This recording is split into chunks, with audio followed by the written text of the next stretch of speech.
Part 1, The Beginning of the End, aka How I Started Doubting My Wife of 8 Years. Hey Reddit. Throwaway for obvious reasons. I honestly never thought I'd be the guy writing on one of these subs, but here I am. I guess I just need to get this out of my system before I lose my damn mind. So, I, 34M, have been married to my wife, let's call her Emily, 32F, for 8 years. Together for 10. We met at a mutual friend's New Year's party. She was the loud, flirty, funny girl who caught everyone's attention. I was the quiet, nerdy guy sipping a beer in the corner. Somehow we clicked. Our relationship moved fast. Within 6 months we were living together, and by the end of the next year we were married. I was stupid in love. She had this way of making everything feel exciting, like life was a movie and she was the main character. I thought that made me lucky. Now I realize it made me disposable. For most of our marriage, things were decent. Not perfect, but what marriage is. We had fights like everyone else. She had this tendency to lie, little white lies, mostly.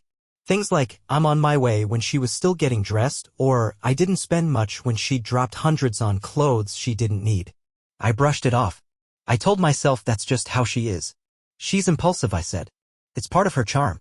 What a joke. Looking back now, I feel like such an idiot for ignoring all the signs. The first real red flag popped up about 6 months ago. Emily started getting distant. She was glued to her phone all the time, laughing at messages she wouldn't share, suddenly taking her calls outside or in the bathroom. She started going out more, saying she was meeting friends from work or going to yoga class. Funny thing is, she never came back sore or even remotely sweaty. Just perfectly put together, hair done, makeup intact. Yeah. I asked her once, casually, who are you texting all the time? She rolled her eyes and said, just Chloe. You know how we gossip. And then she changed the subject. Stupidly, I let it go. I didn't want to be the insecure husband snooping through his wife's phone. That's not who I am. But the seed of doubt was planted. And it kept growing. Then came the weird schedule changes. She used to work 9 to 5, but suddenly there were late meetings, team dinners, and even an overnight corporate retreat that I never heard about until the night before. No photos, no colleagues mentioned by name, no proof it ever happened. I started noticing other things too, new lingerie she never wore around me, a different perfume, more makeup than usual, and this distance. It was like she was there, but not with me. Like I was background noise. Furniture. I brought it up once, very gently, and she flipped it on me. Said I was being paranoid. That I was controlling and obsessive. That I needed to trust her. So I dropped it. Or at least, I tried to. But in the pit of my stomach I knew something was wrong. I just didn't know how bad it really was. Part 2, The First Clue, aka the text that changed everything. So, about 2 months ago, I hit a breaking point. Emily had gone out with coworkers again on a Friday night. Normally, I wouldn't think much of it, but she left in such a rush she forgot her phone. That never happens. Emily and her phone are practically fused at the hip. At first, I wasn't going to touch it. I sat on the couch for like an hour, just staring at the stupid thing. I tried to convince myself I was being paranoid. Again. That it was all in my head. But then it lit up. Just one message. You looked amazing today. Still can't stop thinking about this morning. From a contact named D. No heart emojis. No kissy faces. Just that one sentence. But my stomach dropped. Now. I know how it sounds. Maybe it was a friend. Maybe it was innocent. But deep down I knew. That message wasn't meant for a friend. And it sure as hell wasn't meant for me. I didn't unlock her phone. I know her passcode, she never changed it, but I didn't go through with it. I just froze. My hands were shaking. My mind was running wild with every worst-case scenario imaginable. I put the phone back on the table like it was a bomb and sat there until she came home. She walked in like nothing happened. Gave me a kiss on the cheek, smelled like wine and that new perfume, and went straight to the bathroom. I asked her how the night went. She gave me this breezy story about a team dinner and how they ended up at some rooftop bar downtown. She said Chloe got way too drunk and they had to help her into an Uber. All very animated. All very detailed. Too detailed, honestly. I wanted to ask about the message. I wanted to scream, to demand answers. But I didn't. I was a coward. I just sat there and nodded and said, glad you had fun. But my mind didn't rest after that. The next day, I looked up Chloe's Instagram and surprise, she posted a story of her and her boyfriend watching Netflix at home. At 9:37 p.m. Not drunk. Not downtown. Not in an Uber. That was the moment I knew something was going on. Something real. And I had to find out the truth even if it broke me. So I did what I thought I'd never do. I started watching her, tracking patterns, taking mental notes, becoming that guy. She started deleting messages and clearing her call logs, or so she thought. But the cloud doesn't lie, and I'm not as tech illiterate as she assumes. I restored some deleted messages and saw the name D pop up more than once. No full conversations, just snippets that made my blood run cold. Next time, let's not rush it. Can't stop thinking about you in that dress. Miss you already. Still, no proof. No smoking gun, but enough to feel like I was living with a stranger. Sleeping next to a liar. I kept pretending everything was normal. I kissed her goodnight, made her coffee in the mornings, laughed at her stories, all while feeling like I was dying inside. Like some other version of me was watching from the outside, screaming to wake up. I didn't confront her yet. Not then. I wanted more. I needed to be sure. Because once you ask the question, there's no going back. Part 3, the setup, aka playing detective in my own marriage. So yeah, after that I went full detective mode. I hate even admitting that. I used to think people who snooped through their partner's stuff were unhinged or insecure, but man, when your gut is screaming at you day and night, you start doing things you never thought you would. First, I started keeping track of her plans. Every time she went out, I jotted down where she said she was going, with who, for how long. I even marked the times she left and came back. Petty? Maybe. But I needed a timeline. A pattern. Something. I checked her mileage one night. She said she was going to the yoga studio downtown, which is about 6 miles round trip. Her car had 22 extra miles on it.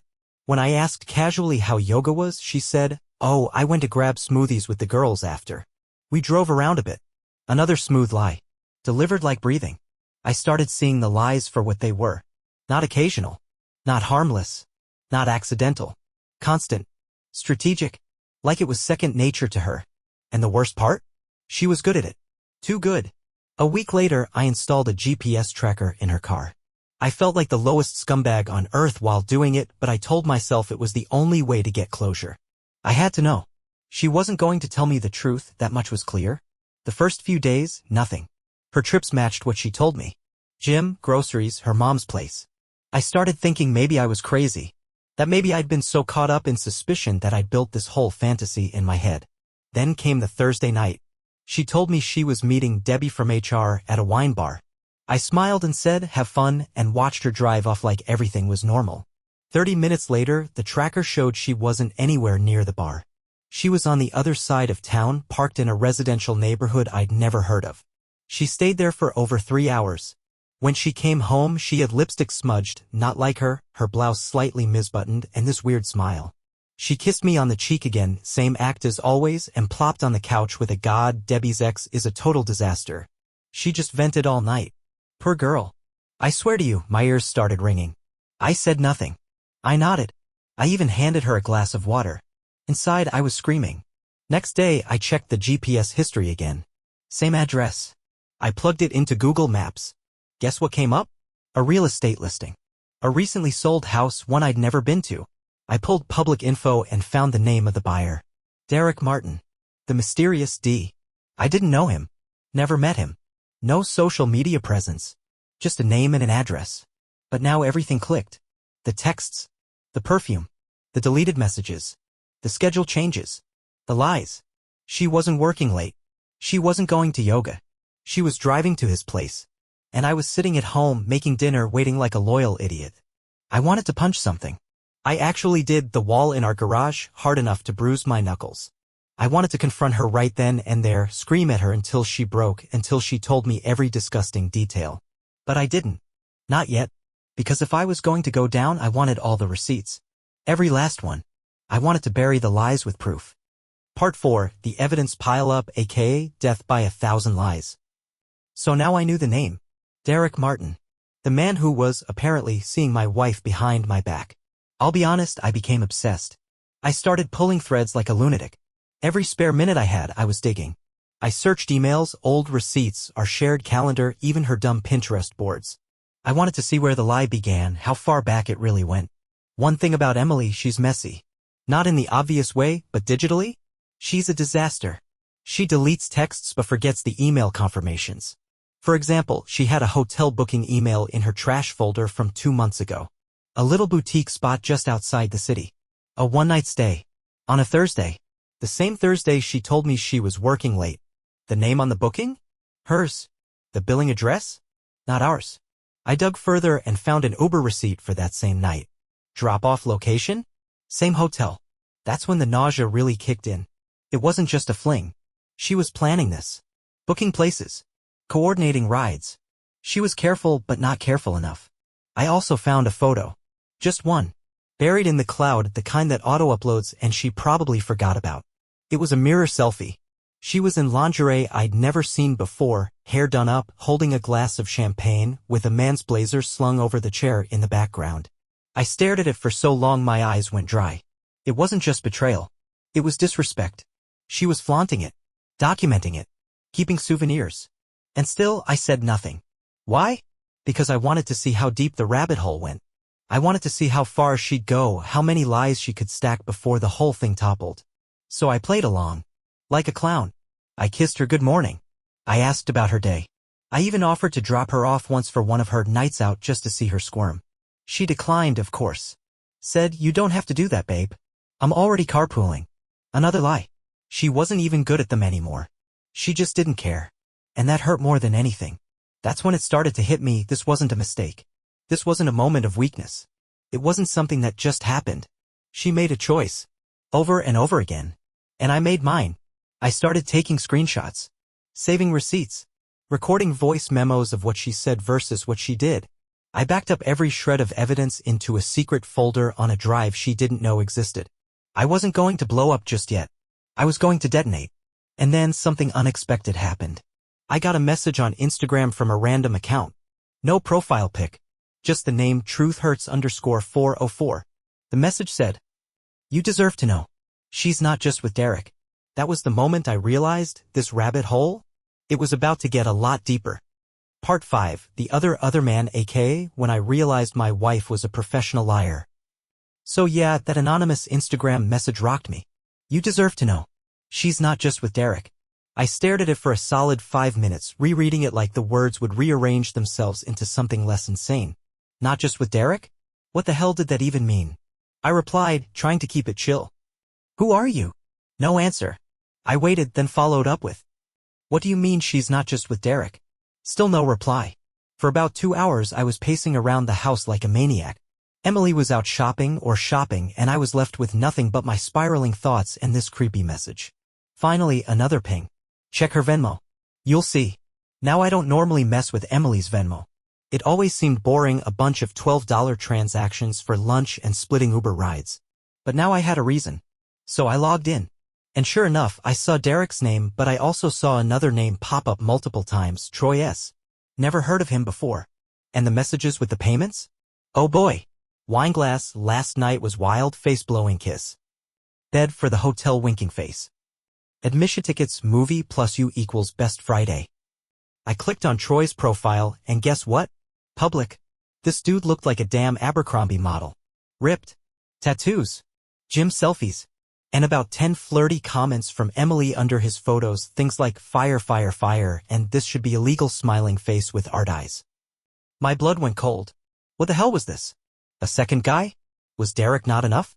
Was this some kind of sick game to her? I was already broken. But this?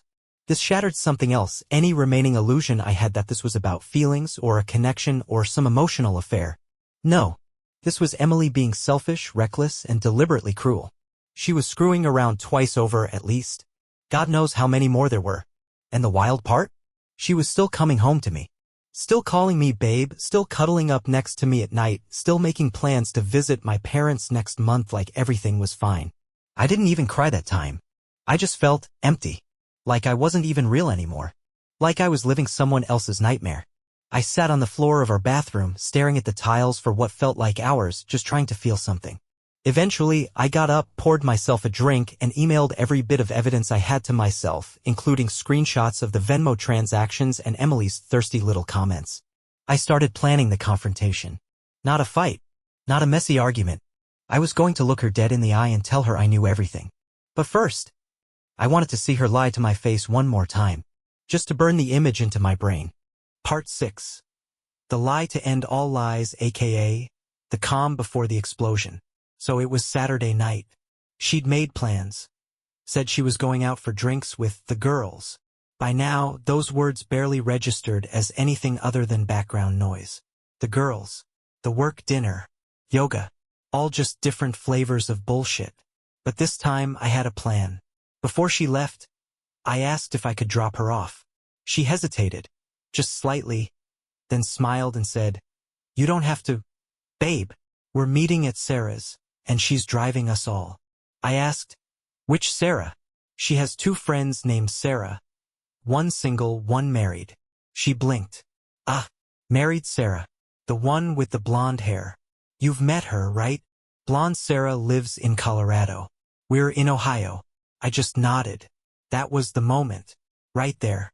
That's the last time I let her lie to my face without consequences. She left wearing this short black dress and heels I hadn't seen in over a year. The same heels I once bought her for our anniversary. The irony nearly choked me. I waited 10 minutes, grabbed the spare key and followed. The GPS tracker led me straight to the same house as before. Derek's. Not a wine bar. Not Sarah's.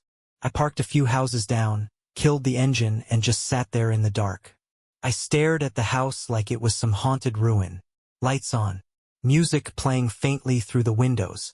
Her silhouette walking past. Laughing. Happy. It hit me hard. That weird moment of clarity where you realize the person you love just doesn't exist anymore. The Emily I knew, or thought I knew, was dead. This version of her, the one lying through her teeth, parading around like a teenager with a crush, that wasn't my wife. And honestly, I don't think she ever really was. I went home. I didn't want to catch her in the act. Not like that. I didn't want to scream or cry or fall apart in front of her. I wanted to control it. So I waited until the next morning. She came home around 10 a.m., looking hungover but smug. "Oh my God," she groaned. "I think I drank too much wine last night." I offered her coffee. She gave me that same fake smile, the one I used to love. Now it made my skin crawl. I let her shower, let her sit on the couch, let her relax. Then I asked, super casually, "Hey, how was Sarah's?" She looked at me with this innocent grin and said, "So fun. We stayed up watching Love is Blind and drank like 4 bottles of wine." That's when I knew she was going to lie until the very end. I just smiled. "That sounds nice," I said. She had no idea what was coming. Part 7, the confrontation, aka, she lied, I listened, and then I nuked everything. I waited until that evening. We had dinner. I made spaghetti, her favorite, ironically. We ate in silence, aside from her occasional humming or scrolling on her phone. Every now and then she'd chuckle at something and show me a meme like everything was peachy. After dinner, I cleared the plates, told her I wanted to talk. She raised an eyebrow, a little suspicious. I never say stuff like that. I'm the avoid conflict at all costs guy. But I guess I wasn't wearing the same mask I usually did because she suddenly looked nervous. We sat on the couch. I didn't waste time. "I know about Derek," I said. Her smile twitched. "What?" "I know. About Derek. And Troy. And probably whoever else you've been screwing behind my back." Boom. Instant panic. She went pale. Like I'd slapped her across the face with a frying pan. I don't know what you're talking about," she stammered. Classic. I just stared at her. Didn't blink. Didn't speak. She squirmed. "If this is some joke." "Stop." My voice came out flat. "Dead." She shut up. I leaned forward and opened my laptop. Pulled up a folder titled Emily Lies.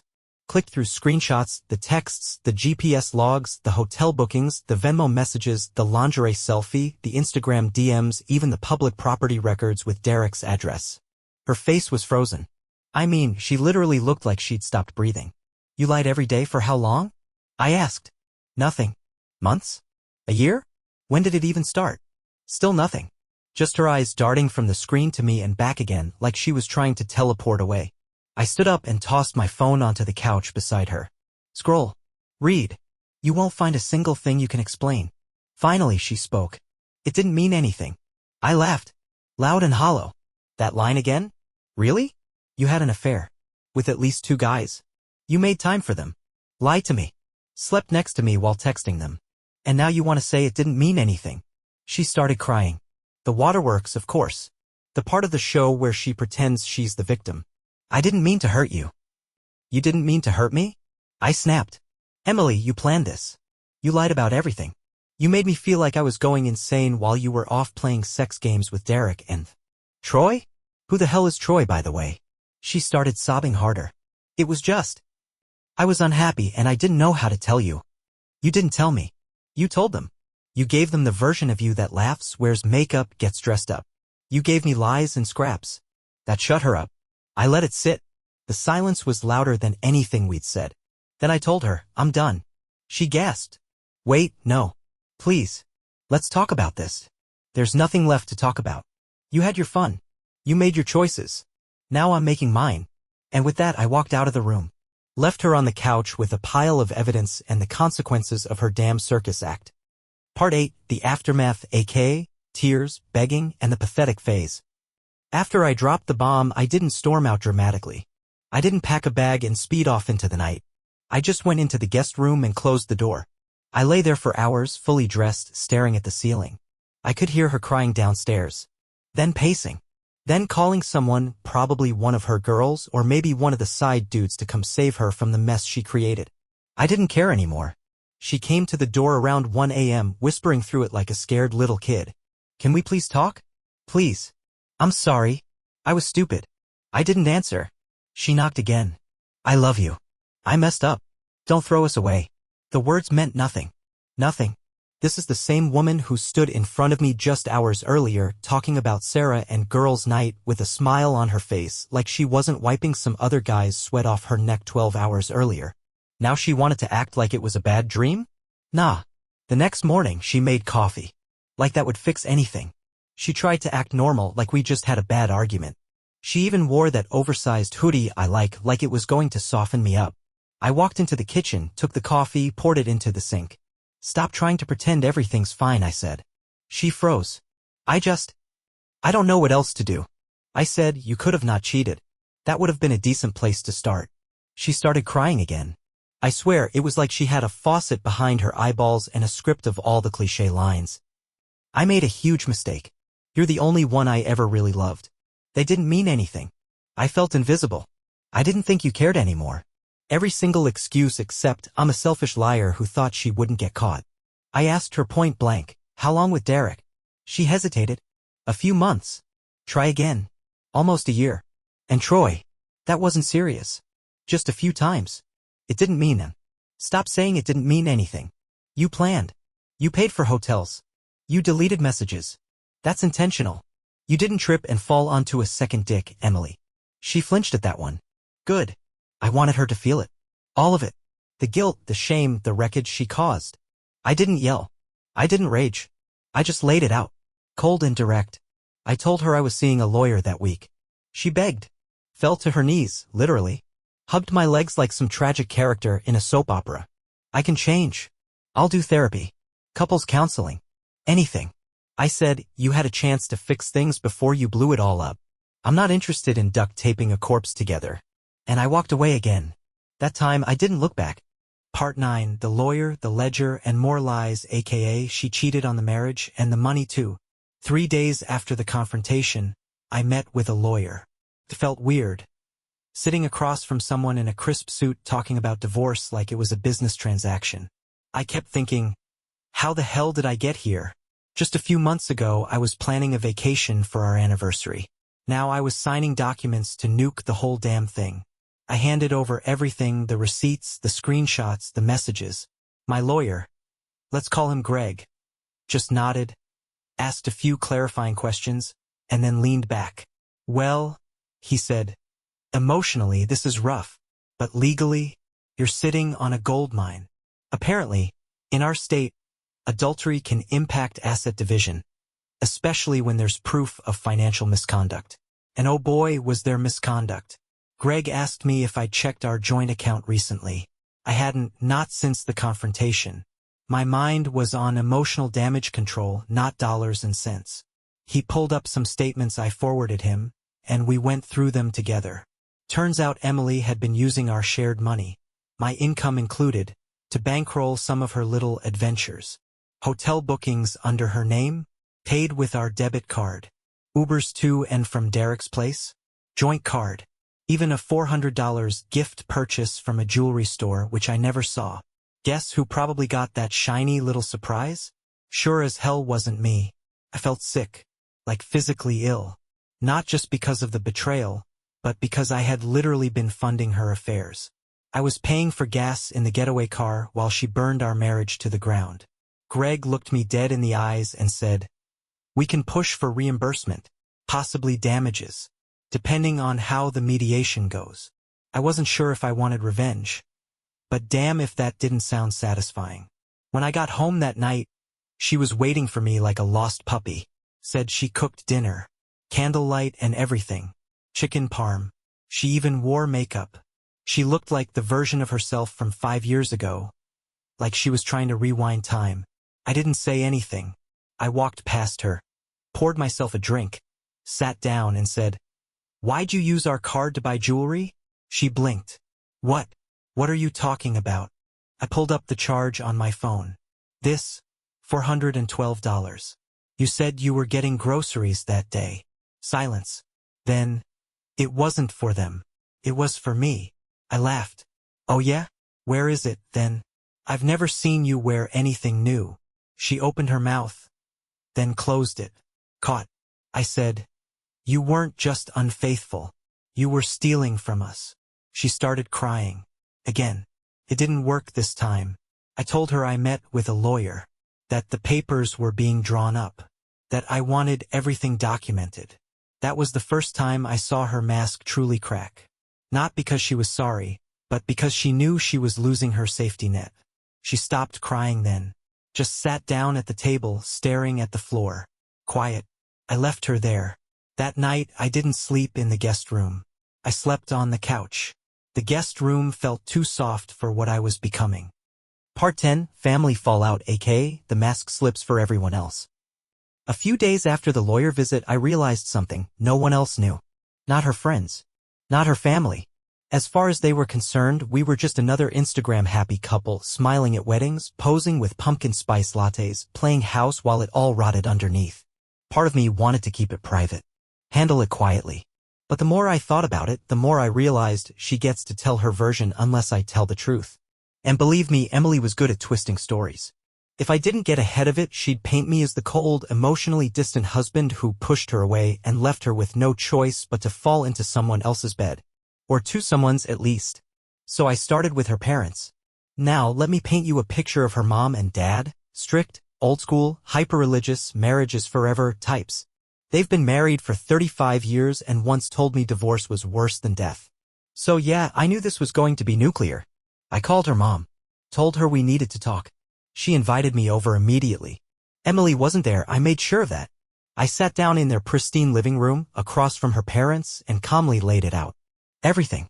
I didn't go into gross detail, but I gave them the essentials: infidelity, lies, emotional betrayal, and misuse of our joint finances. I showed them a few carefully selected screenshots, just enough to remove all doubt. Her mother gasped like she'd been slapped. Her father turned red, then pale, then just quiet. She told us everything was fine, her mom whispered. I nodded. That's what she's good at. Lying. Then her dad said, "Do you still love her?" That one hit me in the chest. I didn't even know how to answer. I just said I did. More than anything. And then, "But I don't know who she is anymore." They apologized. Profusely. Kept saying they were ashamed and so sorry. Her mom even cried. I didn't expect that. I felt bad, honestly. They didn't do this. But the apple didn't fall that far, I guess. Then I reached out to her best friend, Rachel, the one person who might have known something. I was civil, direct, and not looking to start drama. But the second I told her what happened, she went quiet. Too quiet. And then she said, "Wait, she told me you were cheating on her." I laughed. A real, bitter laugh. Turns out Emily had been running her own campaign. Telling Rachel I was distant. Cold. Probably seeing someone else. Dropping hints for months so that when the blow-up came, she could point the finger at me. I said, "She ever show you proof? Messages? Anything?"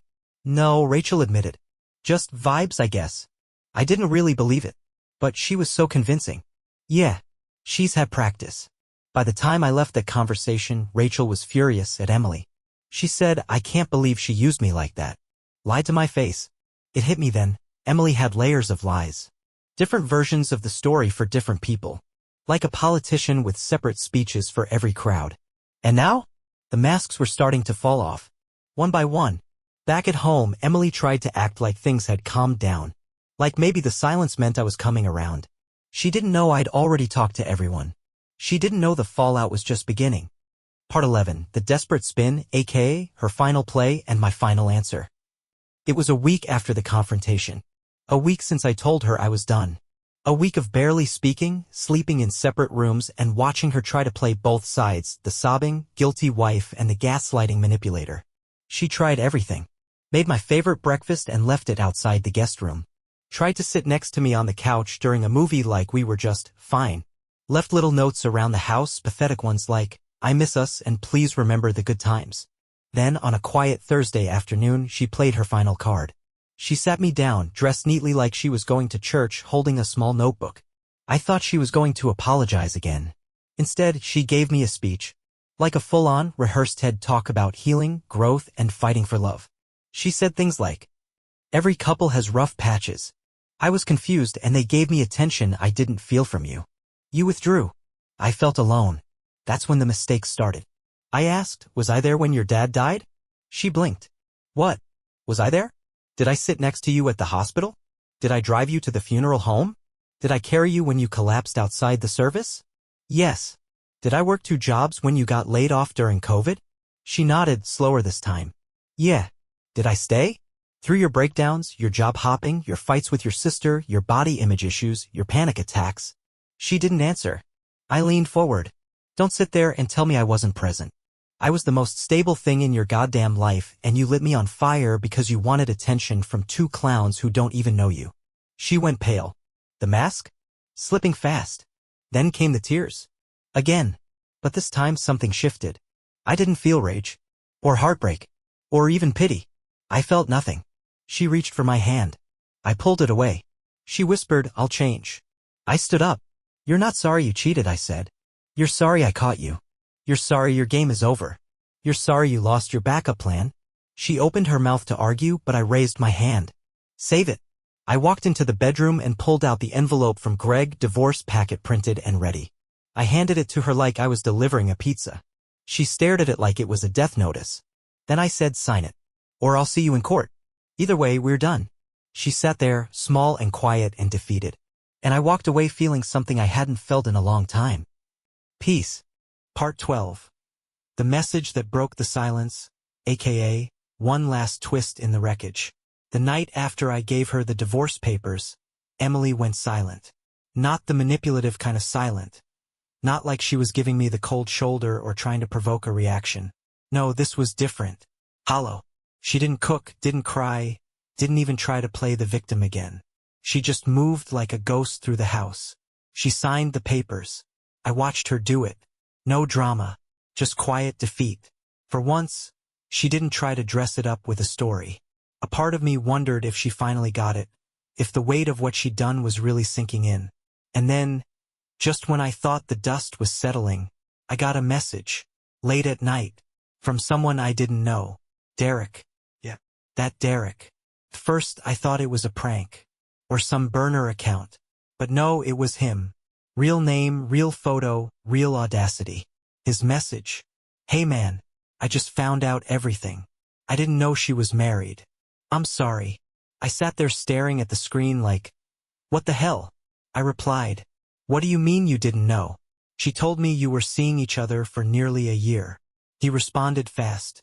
She said you were her ex, that you were toxic, that you wouldn't leave her alone. I felt a strange wave of nausea. I asked, did she tell you about Troy? Another pause. Then, who the hell is Troy? And that's when it really sank in. She wasn't just lying to me. She was lying to them too. She painted me as the crazy ex, played Derek like a savior. Lied to cover her lies to everyone. I told him the truth. Gave him the whole timeline. Sent him one of the more neutral screenshots, just to confirm everything. He was pissed. Apparently, he had even met some of her friends. She introduced him as her boyfriend. Took him to parties. Hell, she told him she wanted to move in eventually. Meanwhile, she was coming home to me. We went back and forth for almost an hour. It was weirdly therapeutic, comparing notes. Like 2 victims in a crime documentary, sitting across from each other going, wait, She said that to you, too?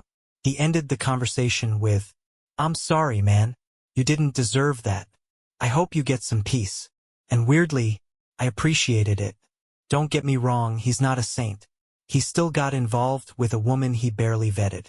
But in the end, he got played just like I did. After the chat, I went back into the kitchen, poured myself a drink, and sat in the dark. I realized Emily didn't just cheat on me physically. She cheated everyone. Played them all against each other like it was some sort of sick social game. The worst part?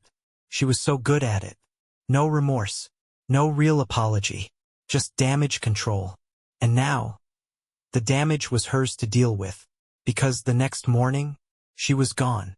Took a suitcase, some clothes, her car keys.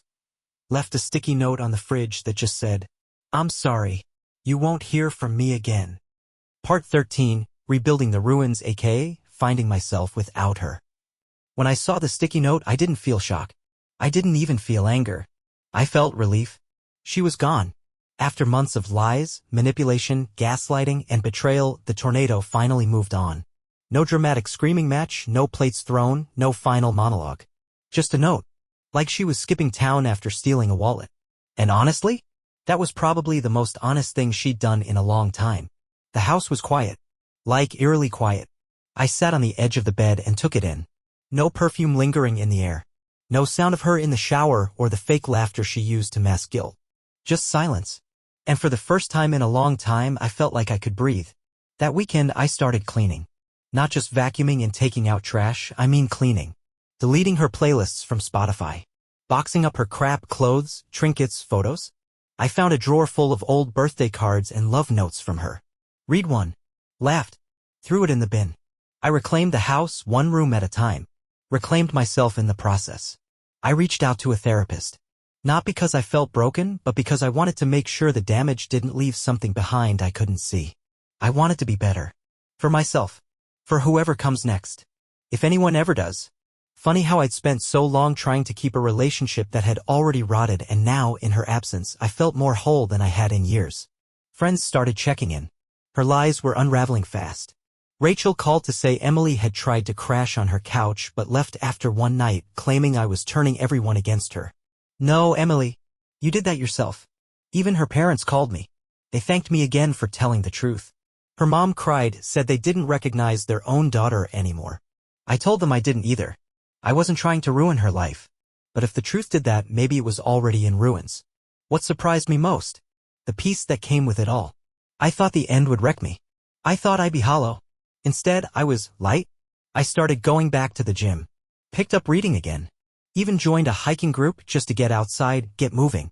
And for once, I wasn't doing it to impress someone or hold together a dying marriage. I was doing it for me. No secrets. No double life. Just fresh air.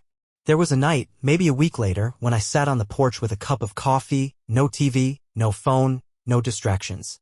Just me and the quiet. I looked up at the stars, took a deep breath, and said out loud, "You don't get to break me." And I meant it. Part 14, Closure in the Most Unexpected Place, aka sometimes the universe gives you a full circle moment. It had been about a month since she left. The divorce was officially in progress. Papers filed. Her signature on record. She hadn't reached out. Not once. True to her note, she'd vanished, probably leeching off someone new by now. That part didn't bother me anymore. She was someone else's problem. Life had slowly become normal again. Quiet, but not lonely. Peaceful in a way I hadn't felt in years. And then, of course, the universe threw me a curveball. I was grabbing groceries one random Tuesday, halfway through tossing frozen pizza into the cart, when I heard someone say, "Hey, you're Emily's husband, right?" I turned around and locked eyes with a guy I didn't recognize. Average build, dark hoodie, nervous smile. Then it hit me. Troy. I almost didn't believe it. But something about the way he looked at me, half embarrassed, half guilty, told me everything. He stuck out his hand. "Troy." Yeah. "Sorry, man. This is awkward." I didn't shake his hand. I just looked at him and said, "Did you know she was married?" He shook his head quickly. "No. God, no. I swear. She told me you guys were separated. Said it was ugly. That you'd moved out." I gave a bitter chuckle. Yeah, she was good at that story. We stood there in the frozen food aisle for a weirdly long minute, both kind of unsure what to say. Then he said, I only saw her for a few weeks. I didn't even know about Derek. I didn't even know your name until she ghosted me. Then I found out everything through Rachel. Of course Rachel knows everything now, I muttered. He looked genuinely uncomfortable. I'm sorry, man. Really? I didn't mean to get involved in any of this. I nodded. You're not the villain here. He seemed relieved to hear that. Then, and I'll never forget this, he asked, how did you not see it sooner? I looked him straight in the eyes and said, because I loved her. He didn't have a comeback for that. Just nodded slowly, said, yeah. Been there, and walked off toward the energy drinks. I stood there, holding a frozen pizza, feeling like a chapter had just quietly closed. That conversation wasn't earth-shattering. It didn't bring tears or drama or revelations. But it gave me something I didn't realize I needed. Closure. Real, human, honest closure. It wasn't about him. It wasn't even about her anymore. It was about me. A final reminder that I didn't lose to some better man. I didn't get outloved. I didn't fail. I just got lied to. Repeatedly. Systematically. And now I wasn't. Part 15, what I learned, aka, for anyone who's been where I was. So, that's it. That's the story of how I found out my wife was cheating on me with multiple guys. How I watched the person I loved turn into someone I didn't recognize.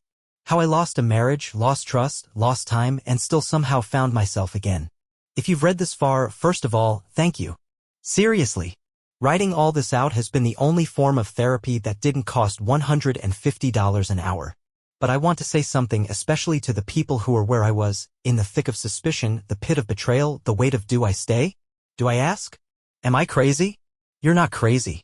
You know what's real. Your gut knows. Your mind knows. You see the red flags, but love makes you colorblind. You justify, excuse, forgive, over and over because it hurts less than accepting the truth. But the truth? It's still there, waiting. And the longer you delay, the more of yourself you lose. I waited too long. Gave too many chances.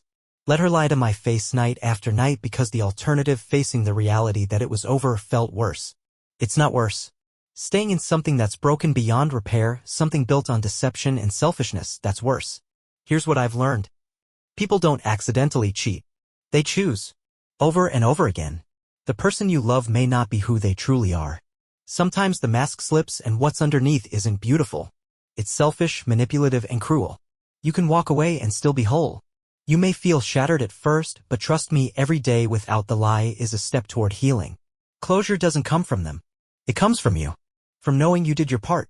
From surviving. From rebuilding. Would I take her back? Not in a million lifetimes.